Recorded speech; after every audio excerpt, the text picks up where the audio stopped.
ಕೃಷ್ಣಾಯ ವಾಸುದೇವಾಯ ದೇವಕೀ ನಂದನಾಯ ಚ ನಂದಗೋಪಕುಮಾರಾಯ ಗೋವಿಂದಾಯ ನಮೋ ನಮಃ. ನಮಸ್ಕಾರ. ವಿದುರ ನೀತಿಯ ಚಿಂತನೆಯಲ್ಲಿ ನಮ್ಮ ಮುಂದಿನ ಹೆಜ್ಜೆ ಭಾರತದ ಸಾರರೂಪವಾದ ಉದ್ಯೋಗ ಪರ್ವದಲ್ಲಿ ವಿದುರ ಕೆಲವೊಂದು ಜೀವನ ಪಾಠವನ್ನ ಹೇಳಿದ್ದಾನೆ. ಇದರ ಚಿಂತನೆ ಮುಂಚೆ ವಿದುರ ಯಾರು? ಯಾಕೆಂದ್ರೆ ವ್ಯಕ್ತಿ ಪರಿಚಯ ಆಗದೆ ಆ ವ್ಯಕ್ತಿ ಹೇಳಿದ ಯಾವ ಮಾತಿಗೂ ಕೂಡ ಅಷ್ಟು ಬೆಲೆ ಬರೋದಿಲ್ಲ. ಒಂದು ದೊಡ್ಡ ಭವನವನ್ನ ನೋಡ್ತೀವಿ.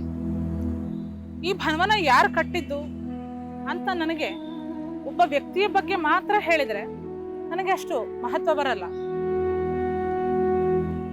ಆ ಭವನದ ಮಹತ್ವವನ್ನ ಹೇಳಿ ಅದನ್ನ ಕಟ್ಟಿದ ವ್ಯಕ್ತಿ ಇಂಥವನು ಅಂತ ಹೇಳಿದಾಗ ನಮ್ಗೆ ಅದಕ್ಕೆ ಒಂದು ತೂಕ ಬರುತ್ತೆ. ಹಾಗೆ ವಿದುರ ಯಾರು ಅನ್ನುವಂಥ ಪರಿಚಯವನ್ನ ಸ್ವತಃ ವ್ಯಾಸರೇ ಮಾಡಿಕೊಡ್ತಾರೆ. ಸಾಮಾನ್ಯ ಎಲ್ರಿಗೂ ಗೊತ್ತಿರೋ ಹಾಗೆ ವಿದುರ ವೇದವ್ಯಾಸರಿಂದ ದಾಸಿಯಲ್ಲಿ ಜನಿಸಿದ ಪುತ್ರ. ದಾಸಿ ಪುತ್ರ ಅಂತಾನೆ ಅವನನ್ನ ಧೃತರಾಷ್ಟ್ರ ಆಗ್ಲಿ ಅಥವಾ ದುರ್ಯೋಧನ ಆಗ್ಲಿ ಅವನನ್ನ ಕರಿತಿದ್ದಿದ್ದೇ ಹಾಗೆ. ಭಾರತದುದ್ದಕ್ಕೂ ನೋಡಿದ್ರೆ ವಿದುರ ಎಲ್ಲೂ ಕೂಡ ಧರ್ಮದ ಹಾದಿಯನ್ನ ಬಿಡ್ಲಿಲ್ಲ. ಆದ್ದರಿಂದಲೇ ಅವನು ದುರ್ಯೋಧನನಿಗಾಗ್ಲಿ ಅಥವಾ ದುರ್ಯೋಧನನ ಸಂಗಡಿಗರಿಗಾಗ್ಲಿ ದುರ್ಯೋಧನನ ಸಹಚರರಿಗೆ ವಿದುರ ಒಂಥರ ಸಿಂಹ ಸ್ವಪ್ನದಂತೆ ಇತ್ತು. ವಿದುರ ಬರ್ತಾನೆ ಅಂದ್ರೆ ಆ ಜಾಗಕ್ಕೆ ನಾವು ಹೋಗ್ಬಾರ್ದು. ಹಾಗಾಗಿ ವಿದುರನ್ ಕಂಡ್ರೆ ಆಗ್ತಾ ಇರ್ಲಿಲ್ಲ. ಯಾಕೆಂದ್ರೆ ಅವನು ಧರ್ಮ ಮಾರ್ಗವನ್ನ ಹೇಳ್ತಾನೆ, ತಾನು ಮಾಡ್ತಾ ಇರೋಂಥ ಅನ್ಯಾಯಗಳನ್ನ ಅವನು ವಿರೋಧಿಸ್ತಾನೆ ಅಂತ. ಆದ್ದರಿಂದನೇ ವಿದುರ ದೊಡ್ಡ ವ್ಯಕ್ತಿ ಆದ. ಎಲ್ಲರೂ ದೂರ ಇಟ್ಟಿದ್ದಂಥ ವಿದುರನನ್ನ ಕೃಷ್ಣ ಹತ್ತಿರಕ್ಕೆ ಕರೆದ.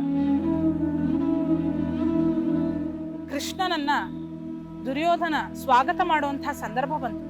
ಕೃಷ್ಣ ದುರ್ಯೋಧನನ ಹತ್ತಿರ ಬಂದಾಗ ಆ ರಾಯಭಾರಕ್ಕೆ ಬರುವವನನ್ನ ವಿಚಿತ್ರವಾದ ವೈಭವಗಳಿಂದ ಸ್ವಾಗತ ಮಾಡಿ ಅವನಿಗೆ ಕೊಟ್ಟಂತ ಆಮಿಷಗಳಿಂದನೇ ಅವನನ್ನು ತೃಪ್ತಿಪಡಿಸಿ ಕೃಷ್ಣ ಕೌರವರ ಪರವಾಗಿ ಮಾತನಾಡ್ಲಿ ಅನ್ನೋಂಥ ಒಂದು ಹುನ್ನಾರ ದುರ್ಯೋಧನಂದಾಗಿತ್ತು.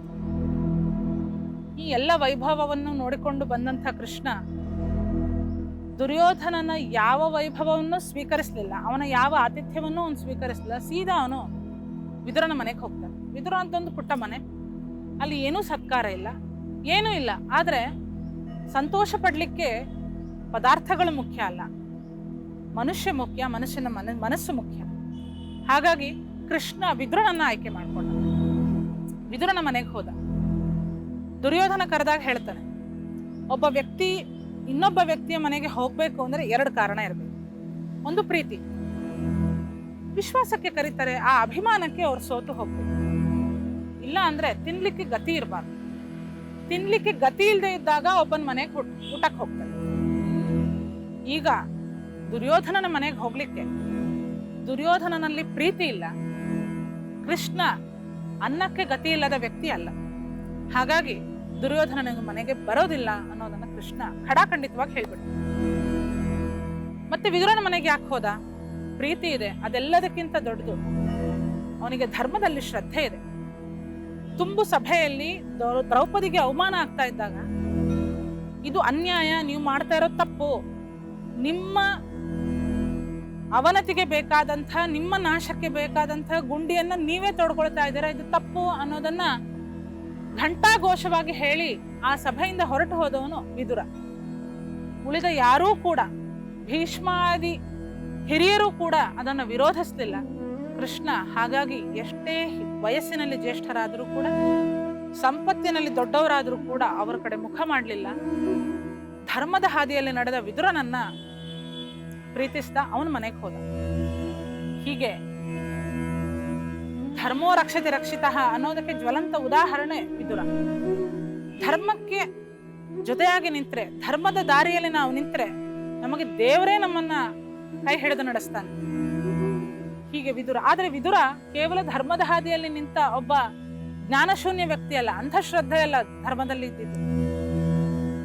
ಆ ಕಾಲದಲ್ಲಿ ವಿದುರ ಅತ್ಯಂತ ದೊಡ್ಡ ಜ್ಞಾನಿ, ರಾಜನೀತಿಜ್ಞ. ಇಡೀ ಧೃತರಾಷ್ಟ್ರನ ರಾಜ್ಯದಲ್ಲಿ ಒಬ್ಬ ಪ್ರಧಾನಮಂತ್ರಿಯ ಪಾತ್ರದಲ್ಲಿದ್ದವನು ವಿದುರ. ಸರಿಯಾದ ವಿಷಯಗಳ ನಿರ್ಣಯಕ್ಕೆ ಬೇಕಾದಿದ್ದು ವಿದುರ. ಆದರೆ ದುರ್ಯೋಧನ ಕೇಳ್ತಾ ಇದ್ದಿದ್ದು ಕಣಿಕನ ಮಾತನ್ನು.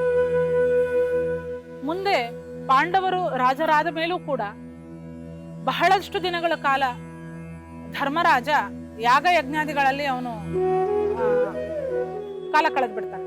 ಯಾಕೆಂದ್ರೆ ತುಂಬಾ ನರಮೇಧ ಆಗಿದೆ ನಾನು ಯುದ್ಧವನ್ನು ಮಾಡಿ ಅನ್ನುವಂಥ ಆ ಒಂದು ಪಶ್ಚಾತ್ತಾಪ ಭಾವದಿಂದ ಬಹಳಷ್ಟು ಯಾಗ ಯಜ್ಞಗಳನ್ನು ಮಾಡ್ಲಿಕ್ಕೆ ಹೊರಡುತ್ತಾನೆ.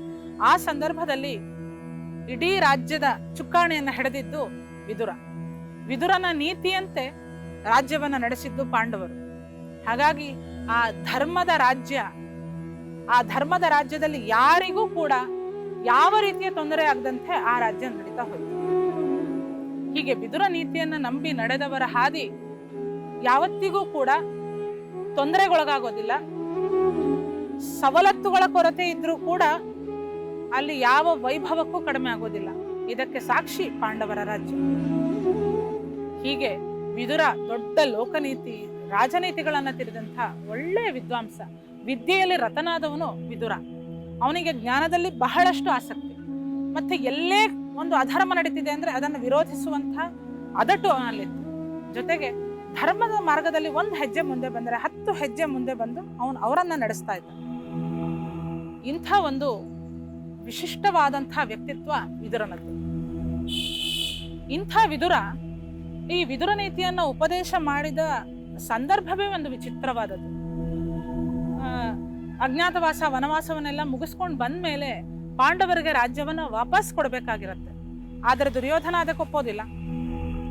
ಆದರೆ ಧರ್ಮರಾಜನಿಗೆ ಬಹಳಷ್ಟು ನೀತಿ ಬೋಧೆಗಳಾಗಿರುತ್ತೆ. ಅಲ್ಲಿ ಭೀಮ ದ್ರೌಪದಿಯರು ಬಹಳಷ್ಟು ಸಲ ಹೇಳಿರ್ತಾರೆ, ನೀನು ಅನ್ಯಾಯ ಮಾಡದವರಿಗೆ ನೀನು ಕ್ಷಮೆ ಕೊಡಬೇಡ, ಇದು ಕ್ಷಮೆ ಅಂತ ಕರೆಸ್ಕೊಳ್ಳೋದೇ ಇಲ್ಲ, ಇದು ಒಬ್ಬ ಕ್ಷತ್ರಿಯನ ಧರ್ಮನೇ ಅಲ್ಲ ಅಂತ ಬೇಕಾದಷ್ಟು ಉಪದೇಶ ಮಾಡಿರ್ತಾರೆ.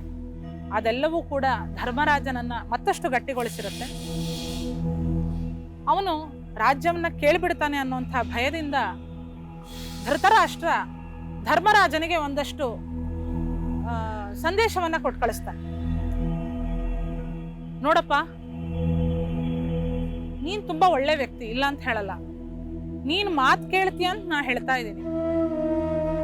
ಈ ರಾಜ್ಯ ಎಲ್ಲ ಕೇಳೋ ಅಂತ ಆಸೆ ಬಿಟ್ಬಿಡು.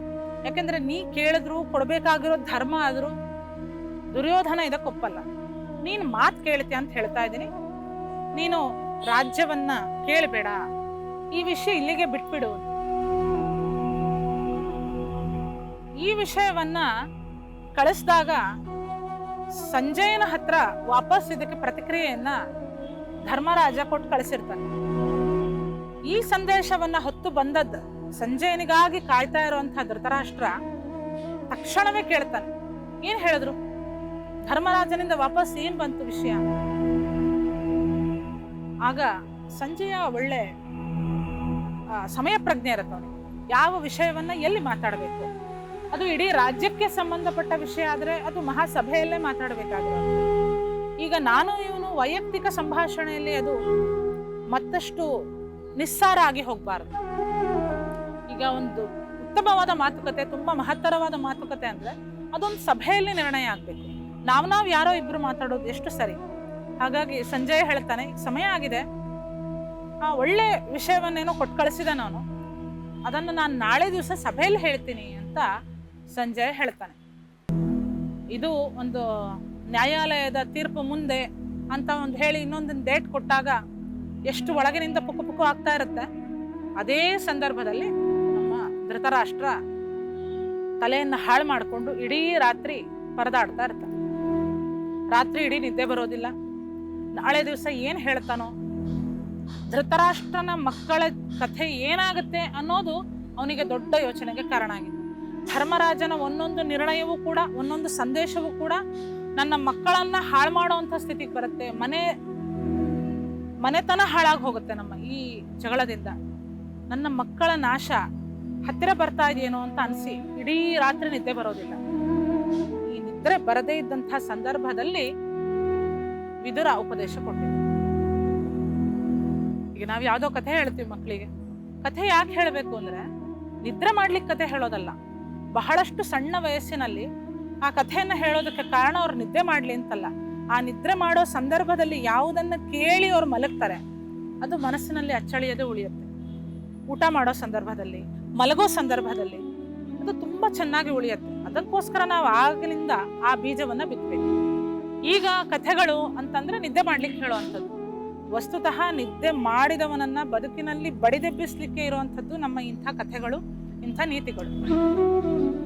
ಹಾಗಾದ್ರೆ ಧೃತರಾಷ್ಟ್ರನಿಗೆ ಯಾಕೆ ನಿದ್ದೆ ಬರದೇ ಇದ್ದಾಗ ವಿದುರ ಉಪದೇಶ ಮಾಡ್ದ? ಇದನ್ನ ಸ್ವತಃ ವಿದುರನೇ ಹೇಳ್ತಾನೆ. ಮತ್ತೆ ನಿದ್ರೆ ಬರದೇ ಇದ್ದಾಗ ವಿದುರನನ್ನ ಕರಿಬೇಕು ಅಂತ ಅನ್ಸಿದ್ದು ಧೃತರಾಷ್ಟ್ರನಿಗೆ. ಅವನಿಗೆ ಗೊತ್ತಿದೆ ವಿದುರ ಒಳ್ಳೆ ಜ್ಞಾನಿ, ಬುದ್ಧಿವಂತ ಅಂತ ಗೊತ್ತಿದೆ. ಆದ್ರೆ ಅವನನ್ನ ಸಪೋರ್ಟ್ ಮಾಡ್ತಾ ಹೋದ್ರೆ ಮಕ್ಕಳಿಗೆ ಇಷ್ಟ ಆಗಲ್ಲ, ಅವನ ನೀತಿಗಳು ನನ್ನ ಮಕ್ಕಳಿಗೆ ಇಷ್ಟ ಆಗಲ್ಲ ಅನ್ನೋಂಥ ವಿಚಿತ್ರವಾದ ಪುತ್ರ ವ್ಯಾಮೋಹದಿಂದ ಕಟ್ಟಾಕೊಂಡಿರ್ತಾನೆ. ಹೀಗೆ ರಾತ್ರಿ ನಿದ್ರೆ ಬರದೆ ಪರದಾಡ್ತಾ ಇದ್ದಂತಹ ಧೃತರಾಷ್ಟ್ರನಿಗೆ ವಿದುರ ಬಂದು ಬಹಳಷ್ಟು ವಿಷಯಗಳನ್ನ ಹೇಳ್ತಾನೆ. ಆ ಎಲ್ಲ ವಿಷಯಗಳು ಅವನನ್ನ ಹೇಗೆ ಸಮಾಧಾನಗೊಳಿಸುತ್ತೆ, ಯಾವೆಲ್ಲ ವಿಷಯಗಳು ಅದು ನಮಗೂ ಹೇಗೆ ನೀತಿ ಪಾಠ ಆಗುತ್ತೆ ಅನ್ನೋದನ್ನ ನಾವು ಮುಂದಿನ ಸಂಚಿಕೆಯಲ್ಲಿ. ಟಿವಿ ವಿಕ್ರಮ, ದೇಶ ನಿಮ್ಮ ಕೈಯಲ್ಲಿ. ಈ ಕಾರ್ಯಕ್ರಮ ನಿಮಗೆ ಇಷ್ಟ ಆಗಿದ್ದಲ್ಲಿ ಲೈಕ್, ಶೇರ್ ಹಾಗೂ ಕಮೆಂಟ್ ಮಾಡಿ. ಟಿವಿ ವಿಕ್ರಮದ ಕಾರ್ಯಕ್ರಮಗಳನ್ನು ನಿರಂತರವಾಗಿ ವೀಕ್ಷಿಸಲು ಸಬ್ಸ್ಕ್ರೈಬ್ ಮಾಡಿ, ಬೆಲ್ ಐಕನ್ ಒತ್ತಿ.